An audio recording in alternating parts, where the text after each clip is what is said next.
বলতে পারেন নবীজির কাছে ভিক্ষা চাইতেছে।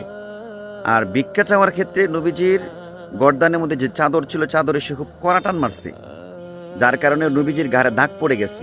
নবীজি তখনও রাগ করেন নাই। নবীজি তখন সাহাবায়ে কেরামকে দান করার জন্য আদেশ দিয়ে দিলেন। তাহলে সেই জায়গাতে তো আমাদের তথাকথিত যিনি আলেম, ওনার কাছে তো ওই আলেম যিনি মাঠের বৈশারত অবস্থায় ছিলেন, হাত ওঠান নাই, তিনি তো কোনো কিছু টানও নাই, এবং তিনার ঘাড়ের দুইরা চাদরের মধ্যে কোনো টান টুনও দেন নাই। এরপরে যদি হাজার হাজার লোক সম্মুখে তাকে এভাবে যদি অপমানিত করা হয়, এটা তো আখলাকে রসুল হলো না।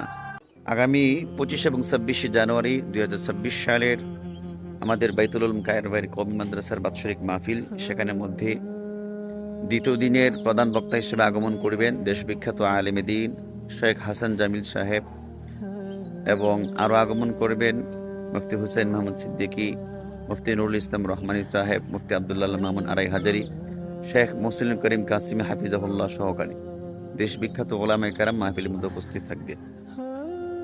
গতকালকে জোহরের পর থেকে নিয়ে এ পর্যন্ত আংশিক কিছু ঘুম ছাড়া আর কোনো নিস্তার নেই। খুব দৌড়ঝাঁপের মাধ্যমে দিয়ে মাহফিলে পূর্ব প্রস্তুতি গ্রহণ করার চেষ্টা করতেছি।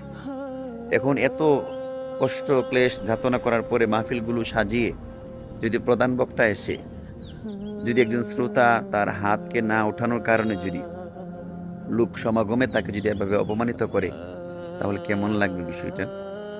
এটা তো আখলাকে রসুল না। এসে মসজিদ আল্লাহর নবীর কাদের মধ্যে একটি চাদর ঝুলানো ছিল, ফাজাযাবাহু জাযবাতান শাদীদা, খুব কঠোর কড়া এক টান দিলেন। টান দেওয়ার পরে চাদরের দাগ নবীজির ঘাড়ের উপরে পড়ে গেল। এরপরে সে বলতেছে যে, ইয়া মুহাম্মদ মুরলি মিন মালিল্লাহি আল্লাযী ইনদাক, আপনার কাছে আল্লাহ যে সম্পদ আছে সে সম্পদ থেকে আপনি আমাকে দান করেন, বা দান করার জন্য আপনি আমাকে দান করার জন্য আদেশ দেন। নবীজি সাল্লাল্লাহু আলাইহি ওয়াসাল্লাম তার দিকে তাকালেন, ফাদহিকা, এবং হেসে দিলেন। ফাআমারা লাহু বিআতা, এরপরে সাহাবায়ে কেরামকে দান করার জন্য আদেশ দিলেন। আচ্ছা, এখানের মধ্যে নবীর আখলাক কতটুকু উন্নত!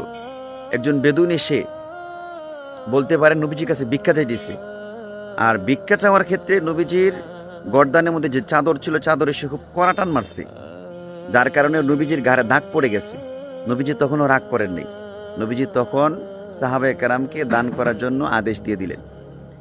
তাহলে সেই জায়গাতে তো আমাদের তথাকথিত যিনি আলেম, ওনার কাছে তো ওই আলেম যিনি মাঠের বৈশারত অবস্থায় ছিলেন, হাত ওঠান নাই, তিনি তো কোনো কিছু টানও নাই, এবং তিনার ঘাড়ের দুইরা চাদরের মধ্যে কোনো টান টুনও দেন নাই।